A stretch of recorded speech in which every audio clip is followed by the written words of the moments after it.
किशन सोनपुर गांव में एक छोटा सा ढाबा चलाता था। इस काम में उसकी पत्नी कमला भी पूरा साथ देती थी।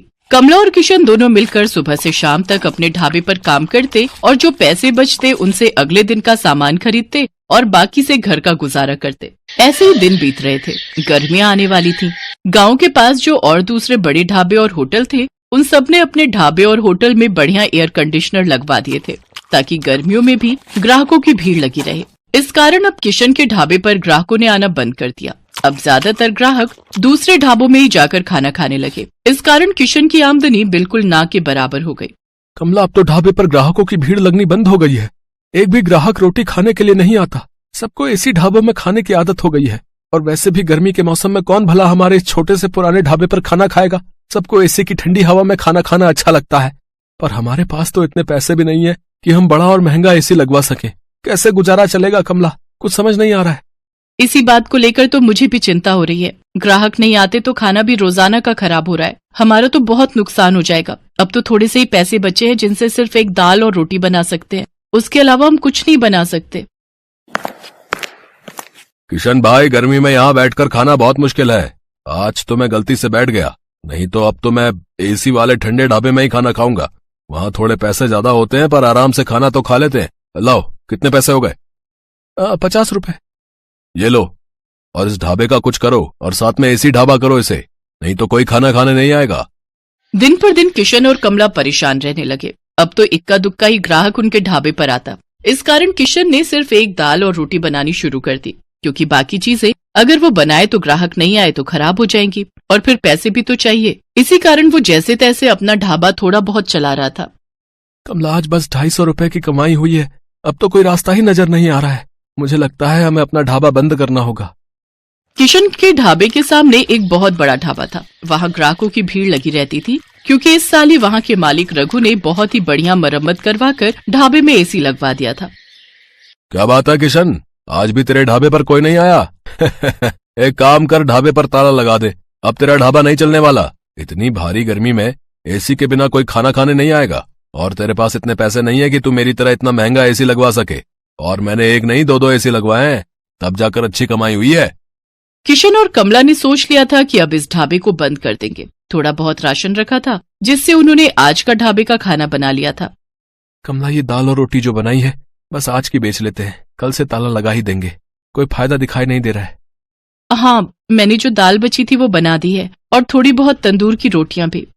उस दिन पूरा दिन कोई भी ग्राहक नहीं आता। दाल और तंदूर की रोटियां ऐसे ही रखी थी। कमला, मुझे लगता है अब कोई नहीं आएगा। रात के 9 बज रहे हैं, हमें घर चलना चाहिए। सामने रघु के ढाबे पर भीड़ लगी हुई है, तो भला यहाँ कौन आएगा?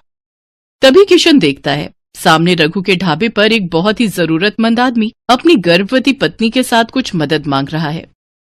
भैया, मेरी मदद करो। मेरी पत्नी की तबीयत बहुत खराब है। हम पर कुछ गुंडों ने हमला कर दिया। हमारी गाड़ी, मोबाइल, पर्स, कैश, जेवर सब लूट कर ले गए। हम शहर जा रहे थे, हमें नहीं पता कि इस रास्ते पर बदमाश हमें लूट लेंगे। ओ भाई, ये कोई खैराती धर्मशाला नहीं है जो तुम्हें मुफ्त में यहाँ रोक लूं। चलो जाओ यहाँ से। पता नहीं कहाँ कहाँ से आ जाते हैं। मुझे क्या पता, कोई चोर उचक्के लुटेरे हो तुम।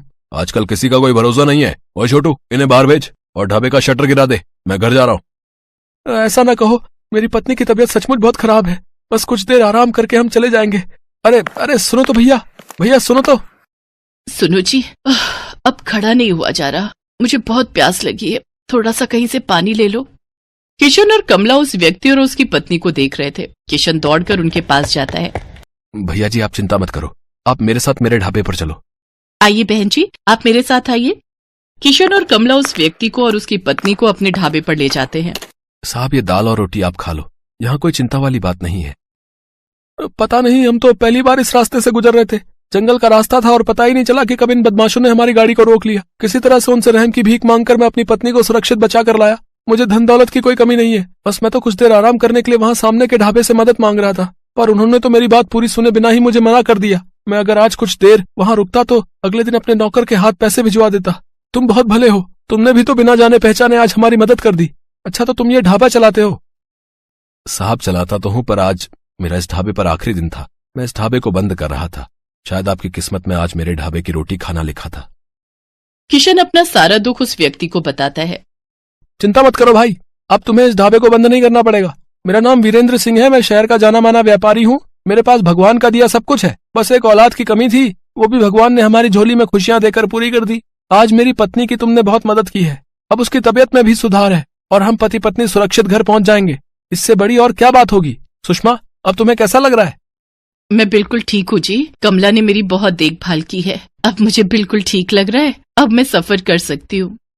किशन, तुम चिंता मत करो, मैं कुछ दिनों में तुम्हारे पास आता हूँ। तुम्हारे इस ढाबे को एसी ढाबा बनाने की जिम्मेदारी मेरी है। किशन और कमला की खुशी का ठिकाना नहीं था। उन्होंने किसी मजबूर की सहायता की तो भगवान ने उनकी सहायता की। कुछ दिनों बाद जब वीरेंद्र सिंह लौटता है तो उसके हाथ में एक मिठाई का डिब्बा था। उसकी पत्नी के बेटा हुआ था। बेटा होने की खुशी जानकर कमला और किशन भी बहुत खुश होते हैं। वीरेंद्र सिंह अपने खर्चे से किशन और कमला को एक बहुत ही बढ़िया और बड़ा एसी ढाबा बनाकर देता है, जो फुली एयर कंडीशनर था। किशन का ढाबा किसी बड़े 5 स्टार होटल से कम नहीं था। अब तो ग्राहकों की भीड़ उस ढाबे पर आने लगी।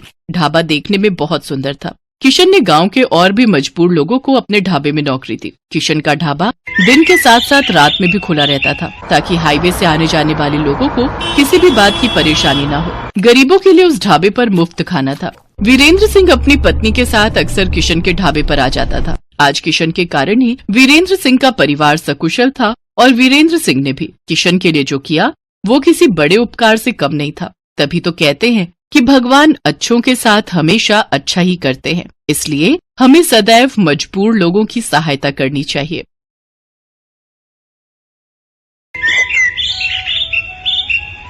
छोटू, चल बेटा जरा जल्दी कर। वो 5 नंबर वाले टेबल पर कस्टमर बहुत देर से खाने का इंतजार कर रहा है और बाहर भी लाइन बढ़ती जा रही है। इतना लेट करेंगे तो सब बगल वाले होटल में चले जाएंगे। बस मालिक, 5 नंबर वाले का ऑर्डर तैयार है और यहाँ कुछ टेबल भी बस खाली होने वाली हैं, तो बाहर वाले कस्टमर्स अब अंदर आ सकते हैं।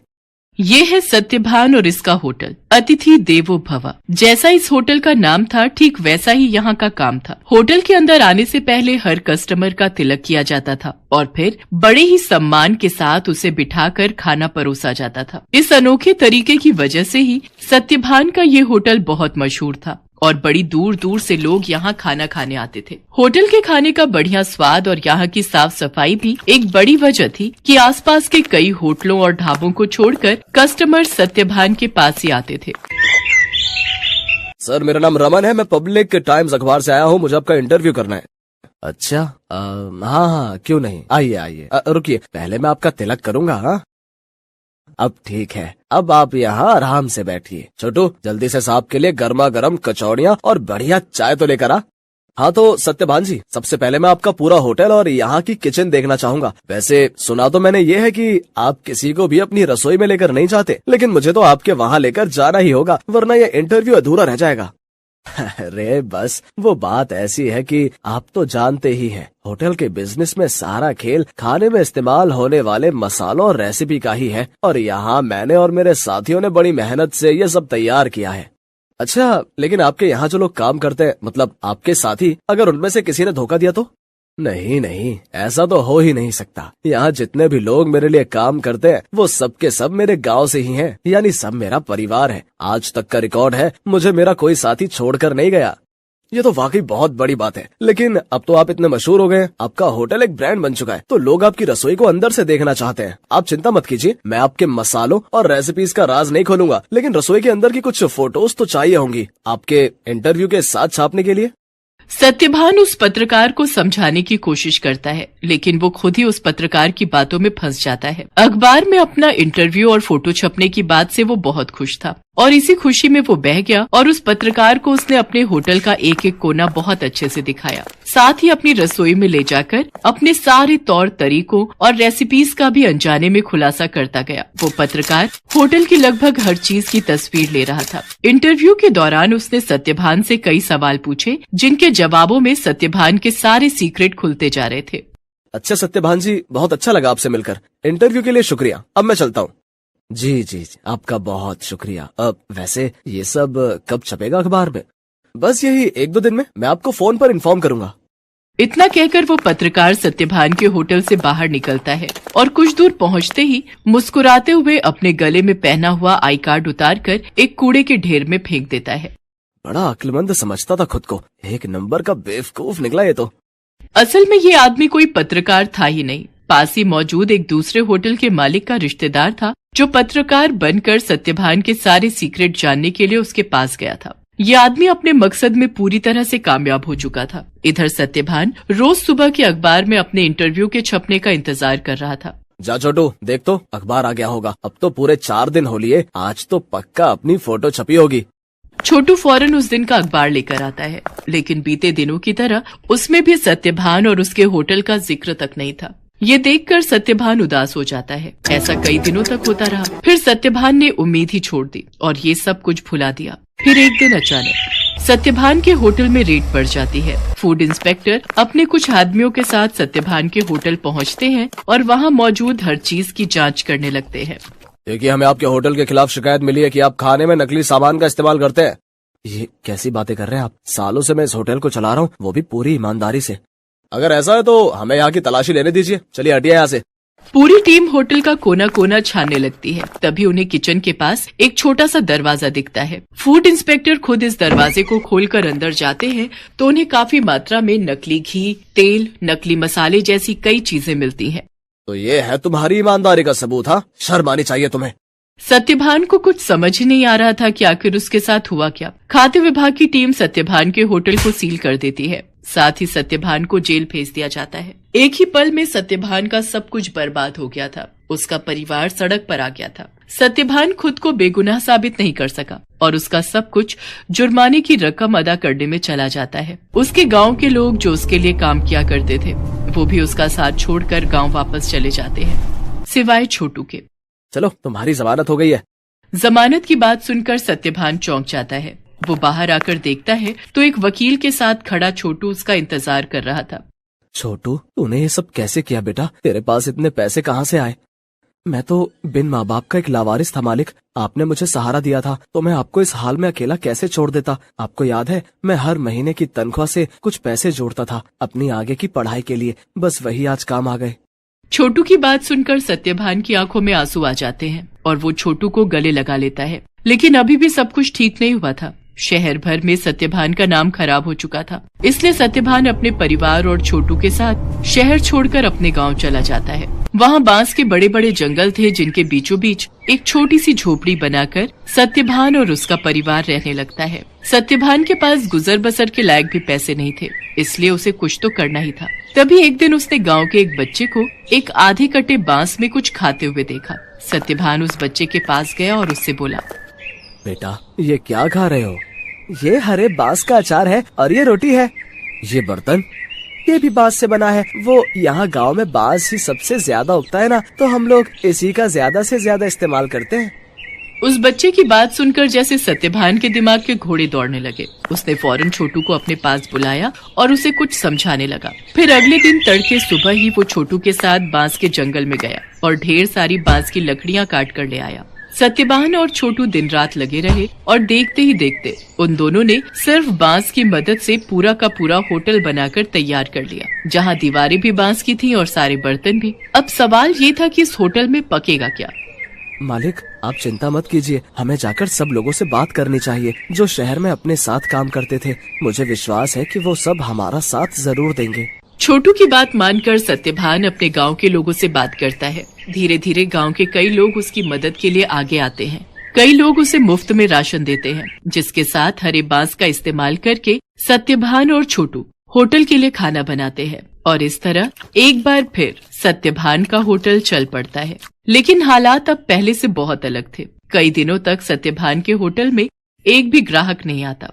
फिर एक दिन शहर से कुछ दोस्तों का एक ग्रुप वहां आता है और सत्यभान के अनोखे होटल को देखकर चौंक जाता है। कुछ नया आजमाने के इरादे से वो सभी सत्यभान के होटल के अंदर आ जाते हैं। सत्यभान उन सब की बहुत ही अच्छे से खातिरदारी करता है और फिर भाई वाह, मजा आ गया। ये तो बिल्कुल ही नया एक्सपीरियंस था। शहर से इतनी दूर इतनी अच्छी सर्विस और उससे भी बढ़िया खाना।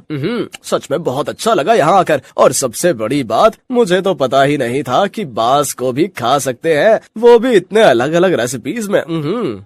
सत्यभान के खाने और अलग किस्म के होटल की तारीफ वो सभी दोस्त अपने दूसरे दोस्तों से जाकर करते हैं, जिसके चलते और भी लोग खास तौर पर सत्यभान के होटल में खाना खाने वहां पर आते हैं। सत्यभान की सर्विस और खाना बहुत जल्दी अपना पहचान बना रहा था। लोग शहर के हाई फाई होटल छोड़कर सत्यभान के पास गांव में आ रहे थे। धीरे धीरे सत्यभान की गाड़ी पटरी पर आने लगती है और उसके पुराने साथी जो गांव में ही थे वो भी उसके पास काम पर लौट आते हैं। मालिक, भगवान की दया से अब सब ठीक हो रहा है, लेकिन अब तक ये समझ नहीं आया कि आखिर वो सब नकली सामान उस दिन अपने होटल में आया कहाँ से।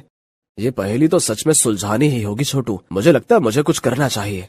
सत्यभान के पास अब इतने पैसे जमा हो चुके थे कि वो अपने खिलाफ रची गई साजिश की जांच करवा सकता था। वो अपने केस को रीओपन करवाता है और एक प्राइवेट डिटेक्टिव की मदद से सारा सच बाहर निकलवाता है। असल में रमन जो सत्यभान के पास पत्रकार बनकर आया था, ये सब उसके और उसके रिश्तेदार की सांठगांठ थी, जो सत्यभान के पुराने होटल के पास ही अपना होटल चलाता था। साथ ही सत्यभान की तरक्की से जलता भी था।